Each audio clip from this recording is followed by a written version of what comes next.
The first thing I noticed wasn't the woman. It was the smell. Garlic, butter, rosemary, like somebody had opened a restaurant inside my house. I stood there with my hand still on the front door because, for a second, my brain honestly tried to make it normal. Maybe Grant finally learned how to cook something besides eggs. Maybe we had people over and I forgot. Maybe I was more tired than I thought.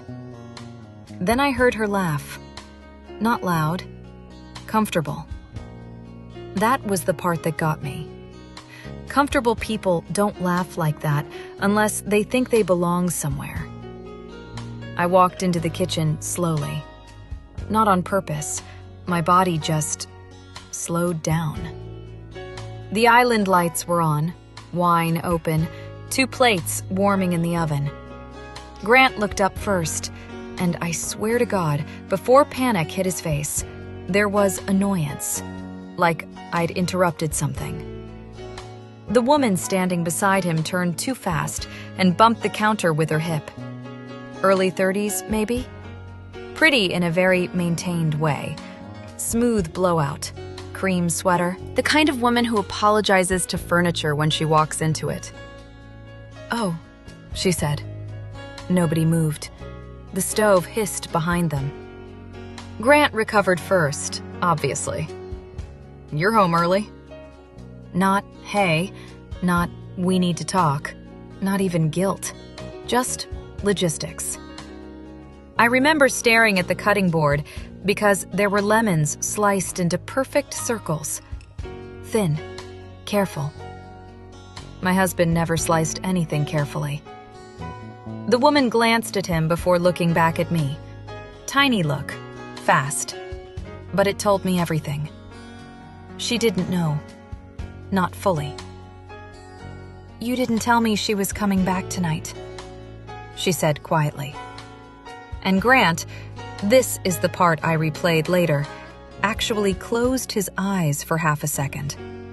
Not because he felt bad, because now he had 2 problems instead of 1.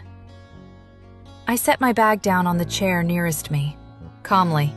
Too calmly, probably. "Sorry," I said. "Should I leave you guys alone?"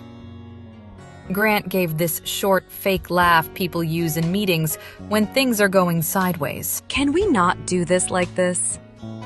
Like what? Like I'd walked into my own kitchen incorrectly? The woman folded her arms after a second, then unfolded them again.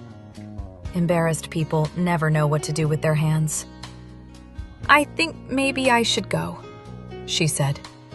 "No," Grant said immediately. Too fast. Then he softened his voice. "Just give me a second." I watched her face change at that. Small, but there. Because suddenly, she was looking at him differently too. Not romantically. Carefully. "You said you were separated." Grant rubbed a hand across his jaw, buying time. "It's complicated." There it was, that pathetic little sentence people use when the truth sounds worse out loud. I opened the fridge and grabbed the bottle of water I'd left there that morning. My hands were steady, which honestly irritated me. I wanted to throw something. Instead, I twisted the cap off and took a sip while the 3 of us stood in this awful artificial politeness. The woman looked at me. "I didn't know," she said.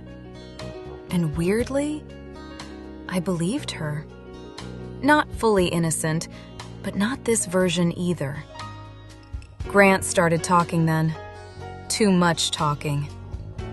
We were waiting until after the holidays to make things official. It hasn't been working for a long time. You know that.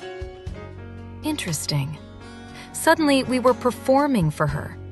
I noticed he kept trying to sound reasonable instead of honest. There's a difference. "You live here?" she asked me. Grant answered before I could. "For now." That hit harder than I expected.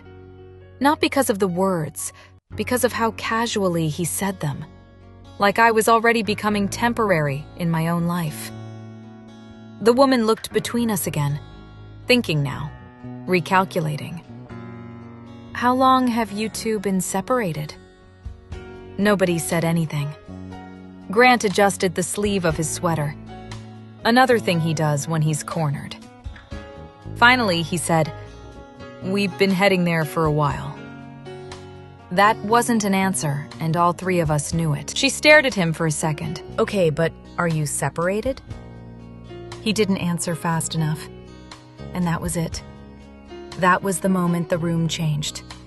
Not dramatic, nobody yelled, but you could feel her embarrassment turn into self-protection.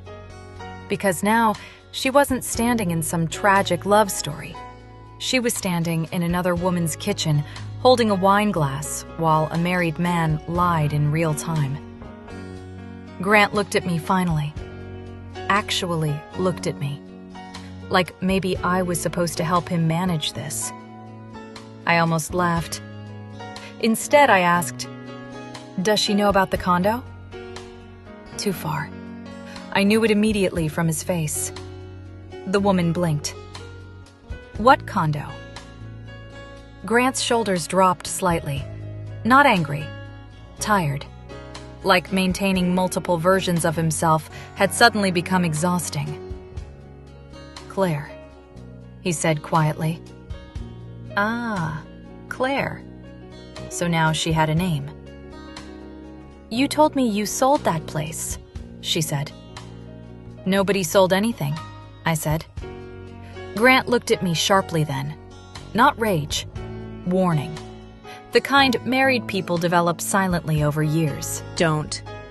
But something in me had already detached. Claire set her wine glass down carefully. Too carefully. "How long have you been together?" I asked her. Grant cut in immediately. "This isn't productive." 6 months, apparently. That explained the new gym membership, the overnight conferences, the sudden interest in expensive cologne at 46. Claire looked sick now. Not theatrical. Real sick. The kind where your body realizes something before your brain catches up. "I need to leave," she said. This time, Grant didn't stop her. He just stood there while she grabbed her purse. At the door, she hesitated. Not for him. For me. "I really am sorry." And I believed that too. Which honestly made everything worse. After she left, the house got quiet in that aggressive way houses do after a fight. Grant started cleaning immediately. Plates, countertops, useless wiping. "I was going to tell you." I sat down at the island. "When?" He shrugged. "Soon." I nodded slowly, like I was considering it. Then I looked around my kitchen. The herbs I bought, the chairs I picked, the stupid lemons. All of it suddenly looked staged.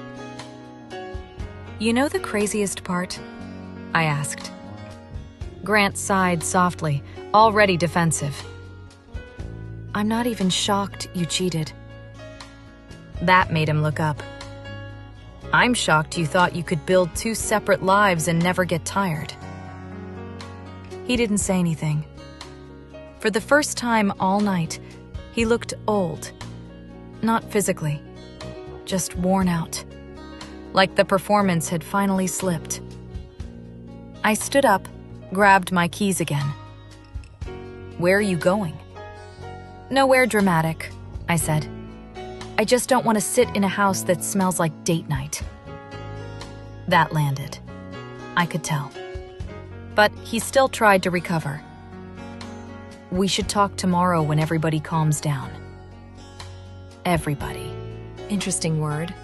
Like we'd all simply had a stressful evening together. I opened the front door. Behind me, he said my name once. Careful. Controlled. The way people speak when they know yelling would make them look worse. I turned around. He looked embarrassed now. Finally, Not because he hurt me, because somebody else saw him do it.